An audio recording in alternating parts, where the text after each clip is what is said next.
Xeyr, deməli, ədədi ardıcıllıqların izahlarına baxacağıq. İndi başlayaq burada birinci sualda. Bizə deyir, düsturla verilmiş ardıcıllığın ikinci həddini tap. İkinci hədd, yəni verilmiş silsilədə ikinci yerdə duran hədd deməkdir. Yəni, ikinci hədd deyirsə, məsəl üçün, siz bu n-in yerinə 1 yazanda A1, bu birinci həddir. N-in yerinə 2 yazırsınız, A2 ikinci həddir. N-in yerinə 3 yazırsınız, A3 üçüncü həddir və s. Məndən ikinci həddi soruşursa, mən burada n-in yerinə nə yazmalıyam? 2 yazmalıyam ki, ikinci həddi tapım və salam.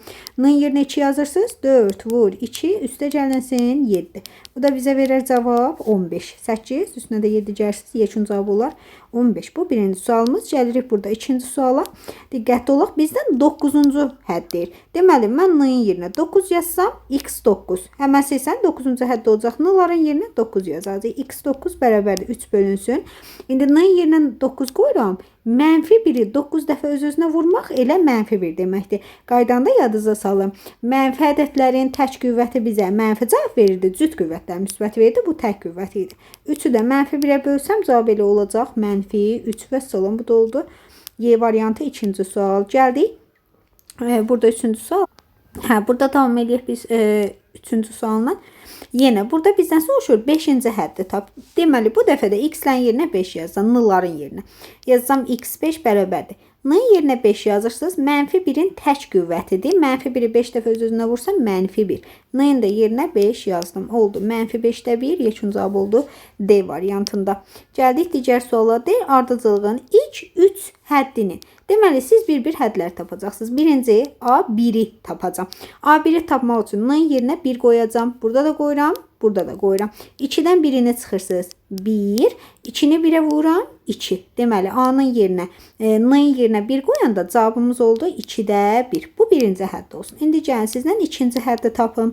Yəni, mən n-in yerinə 2 yazanda ikinci həddi tapacam. N-in yerinə 2, n-in yerinə 2. Axı 2-dən 2 çıxanda 0 qalır. 0-ı da nəyə bölsəz, onsuz da cavab olacaq 0. İkinci hədd 0 imiş. Gəldim üçüncü həddə, çünki ilk 3 həddir. N-in yerinə 3 qoyaq. Gəlin, baxaq. 2 çıx 3. N-in yerinə 3 qoyuram. 2 vur 3. 6, 2 çıx 3, mənfi 1. Cavab oldu burada da mənfi 6-da 1. Və salam. Bizdən soruşur. Bunların hamısını cəmini tap. Yəni toplayacağım. 0-ı nəzərə almıram. Onsuz da təsir etmir cavabıma. 2-də 1 üstə gəlinsin. Mənfi 6-da 1. Biz bilirik ki, bunlara ortaq məxrəc 12 olar da. Düzdürmü? Bu kəsir 6-ya, bu kəsir 2-yə vurulacaq. Olacaq 6 plus mənfi 2. O da olar 12-də müsbət 4. O da 4-ə ixtisar gedir. Yekun cavabım olar 3-də 1. Baxaq, onun da cavabı 3-də 1. D variantında cavab bizə verilir. Bu da həlli bu formada yazılır. Gələk burada yenə fərqli olan növbəti suallara baxmaq istəyirəm. Gəlin burada 6-cı suala baxaq. Bizə deyir ki, ardıcıllığın ilk 3 həddi. Düzdürmü? İndi mənim A1-im var. Mən axtaram A2-ni. Çünki ilk 3 həddir. İndi mən A2-ni tapmaq üçün n-in yerinə nə yazmalıyam? O maraqlıdır. İndi siz n-in yerinə gərək 1 yazasınız ki, 1 plus 1. Bu oldu artıq A2. Deməli, A2-ni tapanda n-ların yerinə 1 qoyacam. Bura 1 qoydunuz, bu A2 oldu. Burada 1 qoyursunuz. Oldu 2 vuraq. A1 üstəgəl 3. Axı A1-iz 5-dir. Gətir burada yerinə yazıram. 2 vuraq 5 üstəgəl 3 oldu. O da bizə verər 13.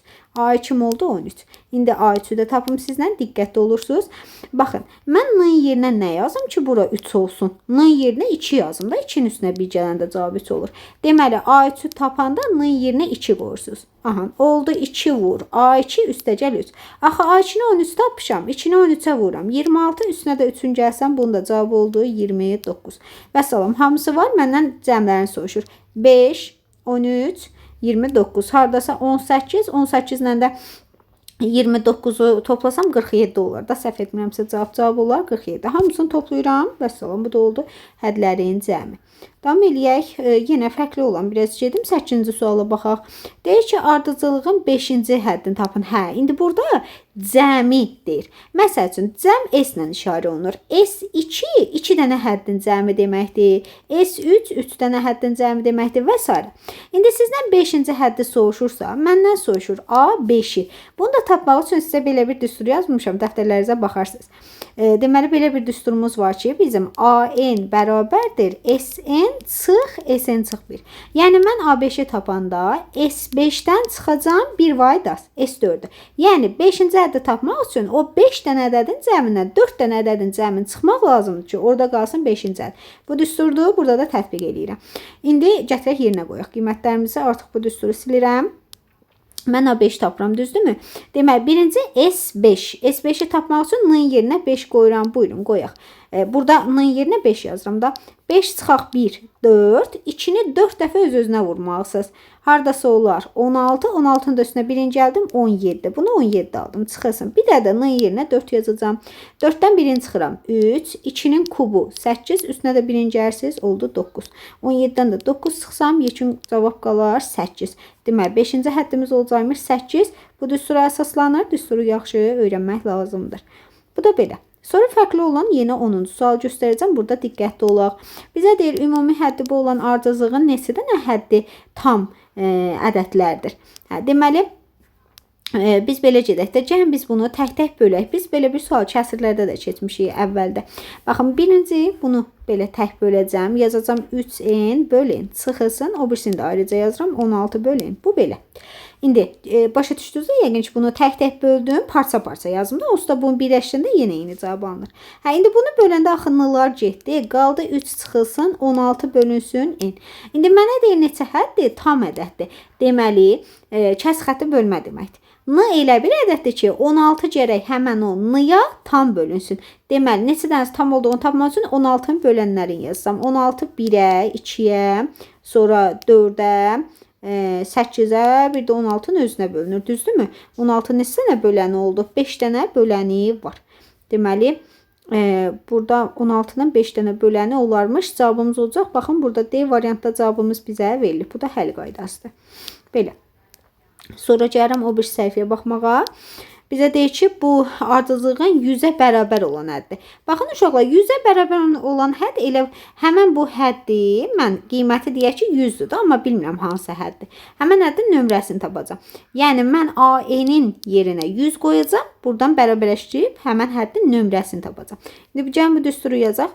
N kvadrat çıx 8n plus 80 bərabərdir. Deyək 100-ə bərabər olan hədd. Yəni bərabər edirsiniz 100-ə və salam. Kvadrat təni əldə edirəm. N kvadrat çıx 8n. Baxın 100-ü atdım bu yana. 80-dən 100-ünü çıxırsınız. Qaldı mənfi 20 bərabərdir 0. Axı mən sinəviyyə teoremi keçmişəm, cəmviyyə teoremini tətbiq edək bura. Elə 2 dənə ədəd var ki, bir-birinə vuranda mənfi 20 olmalıdır. Vuranda 20 eləyən ədəd ağlıma gələn 2 ilə 10-dur. 2-ni 10-a vursam 20 edər. Bəli. Toplayanda müsbət 8, əks işarə ilə. Müsbət 8 olması üçün kiçik olan işarəsi mənfi olmalıdır. Ona görə bu mənfi imiş. Bir də bir şey demək lazımdır ki, silsilədə məsəl üçün tutalım, siz A1 yaza bilərsiniz. Amma A mənfi 1 yaza bilməzsiniz. Yəni, bu silsilədəki hədlərin nömrəsi həmişə natural ədəd olur. Mənfi ədəd ola bilməz. Bu kənar kökdür. Onda mən hansı cavabımı götürəcəm? 10 cavabını götürəcəm. Cavabım olacaq burada A variantı. Belə, kvadrat tənliklərin həlli ilə baxdıq. Sonra yenə oxşarı var. 14-cüyə gəlin məndən baxaq. Bizə deyir ki, ardıcılığın ilk mənfi həddini tapın. Mənfi həddini soruşur. Onda mənfidirsə, mən nə edəcəm? Axı biz bilirik, burada 7 necə ədəddir? Müsbət, düzdürmü? Axı mənfi olması üçün məxrəc nə olmalıdır? Mənfi. Müsbəti nəyə böləndə mənfi olur? Mənfiyə. Deməli, mən bu kəsrin məxrəcini götürəcəm mənfi. Çünki müsbəti mənfiyə bölmüş cavabı mənfi olsun. Və salam, gəlin bunu da həll edək. Deməli, mənfi 5-ni yazdım, kiçikdir. 83 atıram o tərəfə, oldu mənfi 83. N yazdım. Bu mənfi 5-ni idi. Uşaqlar, burada mexanik səhvliyim olur. Və mənfinin mənfiyə bölündə cavab müsbət olacaq. Bərabərsizliyə yadımıza salaq. Mənfiyə böləndə işarəmiz əksinə dəyişir demişə. 83-ü böləcəm 5-ə. O da neçə dəfə düşər hardasa?